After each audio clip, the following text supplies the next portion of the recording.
So today we're going to wrap up section 7.1, finding the area between two curves.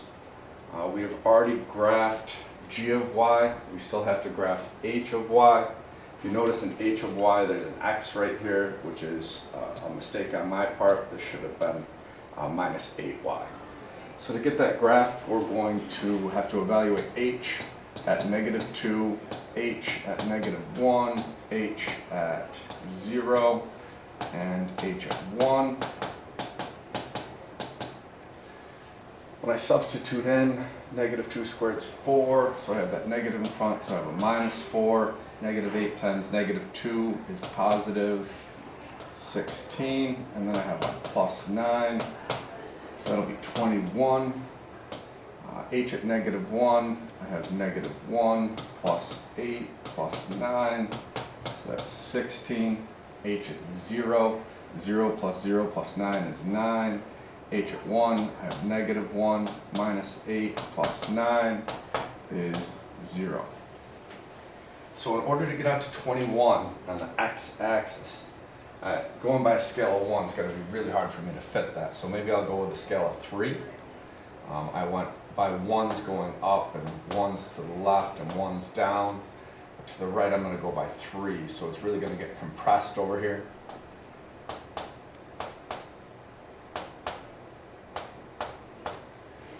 So remember, the solutions that we got are x values. So I have to plot the point 21, -2. So that's right 21 down 2. I need the point 16, -1, 16, -1, 9, 0, and 0, 1. So this section of the curve right here, we could label h of y. And I'm going to be finding the area trapped between h of y. Down here, this is g of y. Y equals 1 and y equals -2. To find the area between two curves, we integrate the difference of the functions. So to find the area, I'm going to integrate. In this case, I'm going to say from C to D, where C and D are the lower and upper limits of integration, but those are y values. From C to D of the upper curve being h of y, minus the lower curve, g of y, dy. So that's equal to the integral from -2 to 1 of h of y is represented by the expression -y squared minus 8y plus 9 minus g of y is represented by 3y squared minus 6, and again, dy. At that point I'll combine like terms. So when I combine like terms, I still have the integral from -2 to 1. -y squared minus 3y squared is -4y squared. There's nothing to combine with the -8y, so that'll stay. And then I have a 9 minus -6, so that's plus 15. And again, dy. At that point I can do this out using power rule by increasing the exponent by 1 and then dividing by that. Or I can just put it in my calculator. So if I type this into my calculator, I can either do the y equals method, or I can use the math button on my calculator. Once it turns on, math, and it's choice 9. I'm going to go from -2 to 1. On my calculator, rather than typing everything in with a y, I can just type it in with an x and it will come out with the correct value. So I'm going to have -4x squared minus 8x plus 15, and then I'm going to have a dx over here. Enter, and I come up with 45. You should be able to do this one by hand. Feel free to practice it using power rule and doing it without a calculator. Here it says to find the area of one region bounded by f of x equals tangent of x, g of x equals cosine of x, and x equals 0. you'll want a calculator. So we have our calculator out, so that's good for us. So the first thing we want to do is draw a rough sketch of this. When I draw my rough sketch, I need to be familiar with cosine. I know cosine starts at 0, 1 and travels to the right and is concave down and hits the x-axis at pi over 2 and continues and minimizes out at pi, but I'm not going to need to go that far with that. This is cosine. I'm going to label it g of x.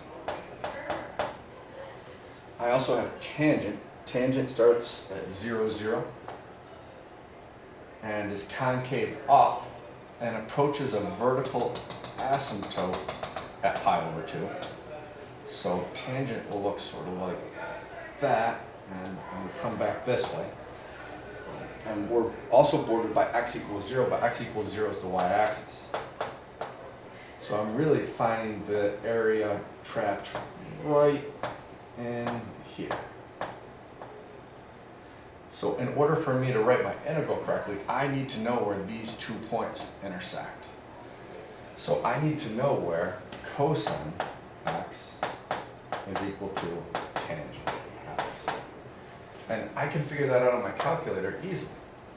So if I go to the graph, I can put in cosine x as a y. I can put in tangent x as a y. And then whenever I graph trig functions, I like to do zoom trig. And this should confirm that our graphs look correct. So we're going to be finding the area of this little section right here. So I need to find that intersection.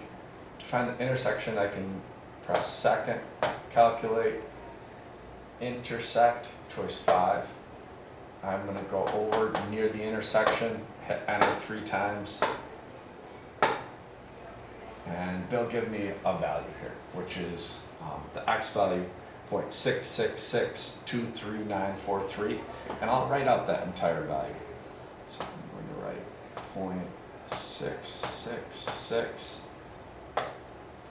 0.666233943, and I don't need the y value with it.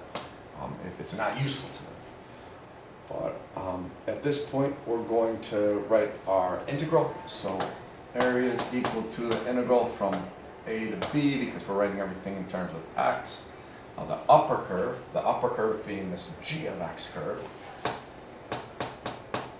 minus the lower curve, which in this case is our tangent curve, which I haven't labeled. This should be labeled f of x.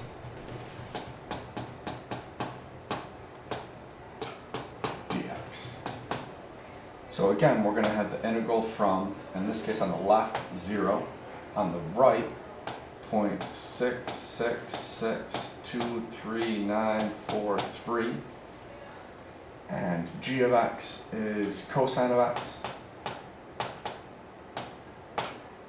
f of x is tangent of x, dx. So I can put that in the calculator. So when I put that in my calculator, I could do this on the graph, or I can use that math function 9. So I'll quit out of my graph, math 9. I'm going to go from 0 to 0.666233943. And I want cosine of x minus tangent of x. So cosine x minus tangent x dx, hit enter, and I get 0.377. And remember, when you write your answer on your AP exam, you can always round to 3 decimal places, which is also called the nearest thousandth.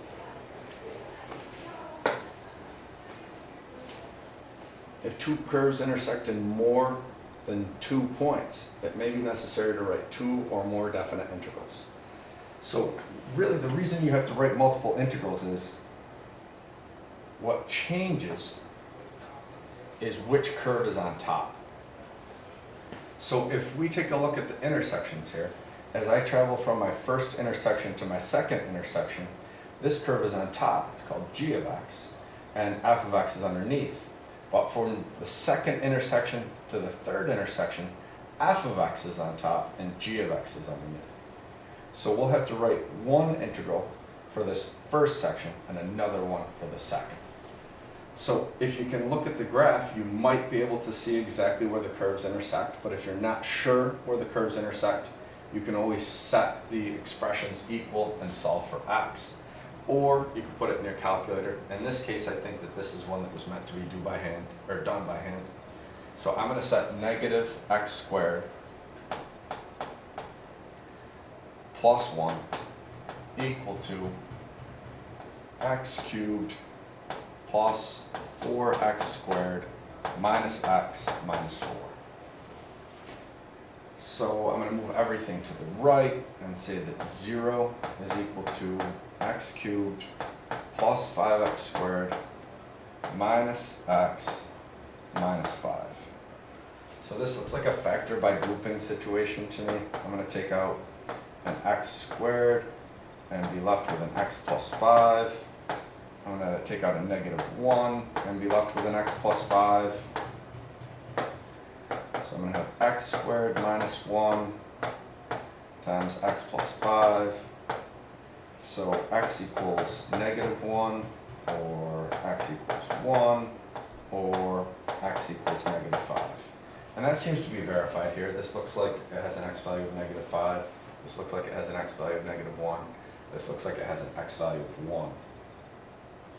So like I said, my area is going to be equal to the integral from a to b of, in this case when we start on the left, g of x minus f of x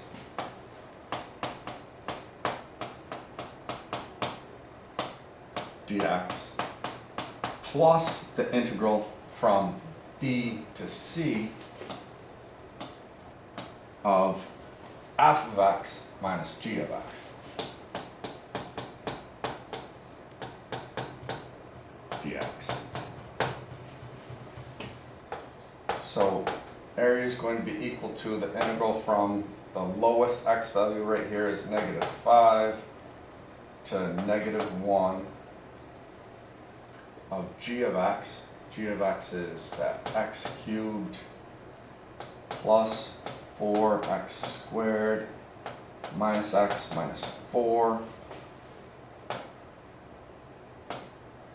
minus f of x negative x squared plus 1 dx plus the integral from negative 1 to 1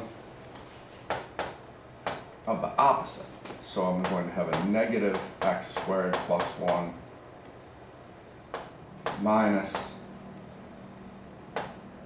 x cubed plus 4x squared minus x minus 4 dx. So when I subtract these, I'm going to end up with the opposites of each other. So whatever I get here, I can just write the opposite of over here. So I'll have the integral from negative 5 to negative 1 of x cubed plus 5x squared minus x minus 5 dx. Or when I write the opposite, I can take the negative all the way out and just make this a minus sign and write the exact same thing. The integral from negative 1 to 1 of x cubed plus 5x squared minus x minus 5 dx. Which again, I can put in my calculator and calculate each one. Or I can use power rule to do it out. For time's sake, I'm going to put them in the calculator. So I'm going to have math 9, negative 5 to negative 1 x cubed plus 5x squared minus x minus 5 dx. And that gives me 42 2/3 minus, to calculate the second one, I can just do second entry. Gives me the exact same integral, but I just changed the limits of integration. So now I'm going to integrate from negative 1 to positive 1.